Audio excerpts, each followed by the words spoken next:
इयत्ता 6वी पाठ 3 सजीवातील विविधता आणि वर्गीकरण विषय सामान्य विज्ञान स्वाध्याय। चला स्वाध्यायाला सुरुवात करूया। प्रश्न पहिला, सांगा मी कोणाशी जोडी लावू? क गट आणि ख गट उभयचर बेडूक पृष्ठवंशीय माकड खवले असणारे साप।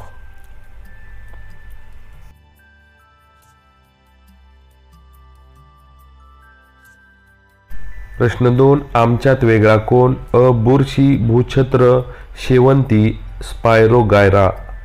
यामध्ये जो वेगळा आहे तो आहे शेवंती। आ आंबा वड ताड हरभरा।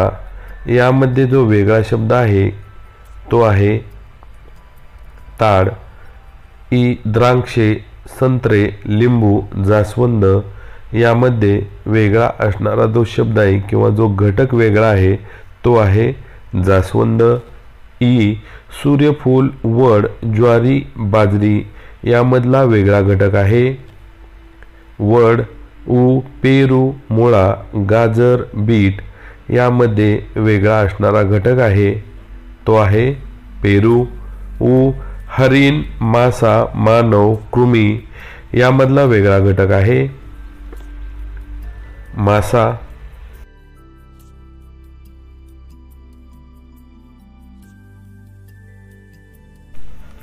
प्रश्न 3, आमच्यात फरक काय आहे? अ सपुष्प वनस्पती अपुष्प वनस्पती। सपुष्प वनस्पती सपुष्प वनस्पतींना फुले येतात, अपुष्प वनस्पतींना फुले येत नाहीत। सपुष्प वनस्पतींना फळे येतात, अपुष्प वनस्पतींना फळे येत नाहीत। उदाहरणार्थ आंबा जास्वंद, उदाहरणार्थ शेवाळ आणि नेचे।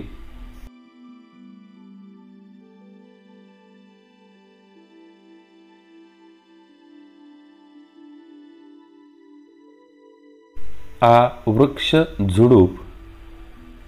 वृक्ष आणि झुडूप वृक्ष अतिशय उंच वाढतात, झुडपे उंच वाढत नाहीत। वृक्ष आकाराने मोठे असतात, झुडपे आकाराने लहान असतात। वृक्ष बहुवार्षिक असतात, झुडपे वार्षिक किंवा द्विवार्षिक असतात।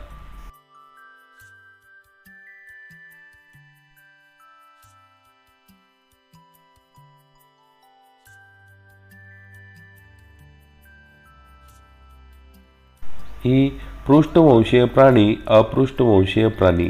पृष्ठवंशीय प्राणी पाठीचा कणा असतो, अपृष्ठवंशीय प्राण्यांना पाठीचा कणा नसतो। उदाहरणार्थ साप पक्षी बेडूक मानव। उदाहरणार्थ अमिबा गोगलगाय आणि गांडूळ।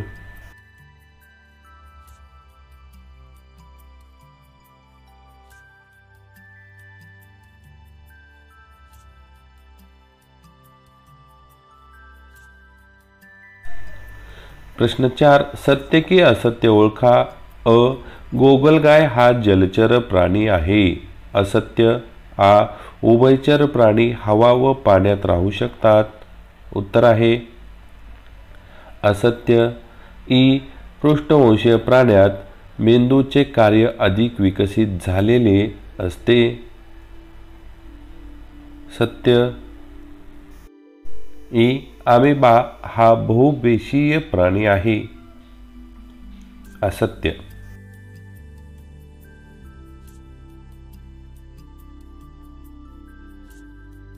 प्रश्न 5, 2 नावे लिहा। अ सपुष्प वनस्पती, आ अपुष्प वनस्पती, ई वृक्ष, ई झुडूप। वेल वार्षिक वनस्पती, द्विवार्षिक वनस्पती आणि बहुवार्षिक वनस्पती। प्रत्येकाची आपणाला 2-2 नावे लिहायची आहेत।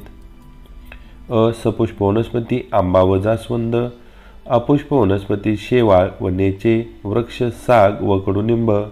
झुडूप कणेर व घाणेरी। वेल भोपळा कलिंगड। वार्षिक वनस्पती ज्वारी व सूर्यफूल। द्विवार्षिक वनस्पती गाजर व बीट। बहुवार्षिक वनस्पती आंबा व फणस।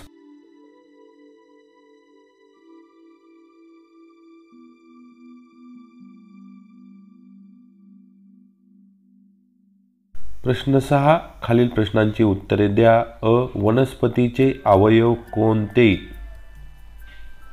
उत्तर मूळ खोड पान फूल आणि फळ हे वनस्पतीचे अवयव आहेत। आ मुळांची कार्य कोणती? उत्तर, मुळे वनस्पतीला आधार देतात. 2. मुळे पोषक तत्वांचे आणि प्राण्यांचे खोडाकडे वहन करतात. 3. मुळे माती घट्ट धरून ठेवतात. 4.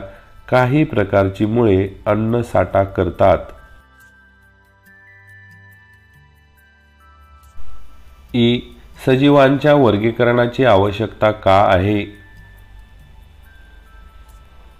उत्तर 1. सजीवांमध्ये खूप प्रमाणात विविधता असते. 2.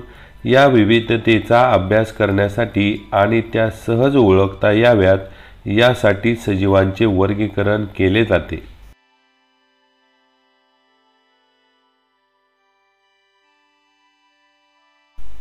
ई. सजीवांचे वर्गीकरण करताना कोणते निकष विचारात घेतले जातात? उत्तर, सजीवांची रचना, निरनिराळे अवयव, परस्परातील साम्यभेद, त्यांची वैशिष्ट्ये, त्यांचा अधिवास विचारात घेतल्या जातात.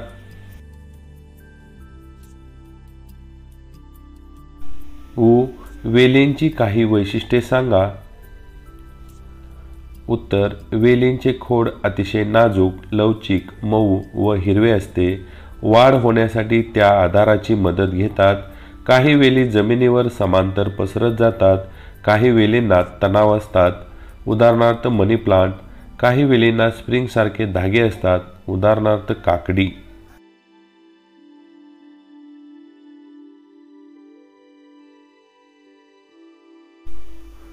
उ.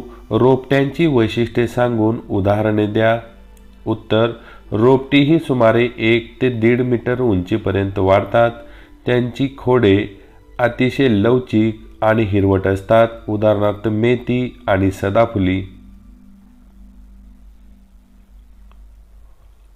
ए. प्राण्यांचे आणि वनस्पतींचे वर्गीकरण कोणकोणत्या निकषांच्या आधारे कराल? उत्तर, प्राण्यांचे वर्गीकरण करताना पुढील निकष लक्षात घेतात.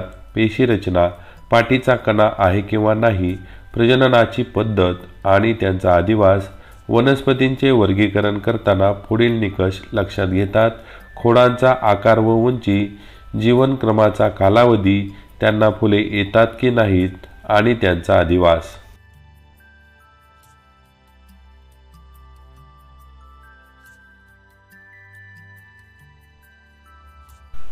ऐ. प्राण्यांच्या शरीराचे संरक्षण कशामुळे होते? उत्तर, काही प्राण्यांच्या शरीरावर संरक्षक आवरण असते. काहींच्या अंगावर खवले किंवा इतर अवयव असतात. काही प्राण्यांना संरक्षणासाठी खास अवयव निसर्गाने दिलेले असतात, उदाहरणार्थ शिंगे, नखे, तीक्ष्ण दात.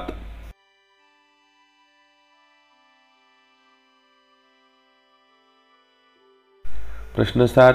आकृत्या काढा. वनस्पतीची आकृती काढून त्यामधील मूळ, खोड, पान हे भाग दाखवा. आपणाला वनस्पतीची आकृती काढून त्यामध्ये अशा प्रकारे मूळ, खोड आणि पान हे अवयव दाखवता येतील.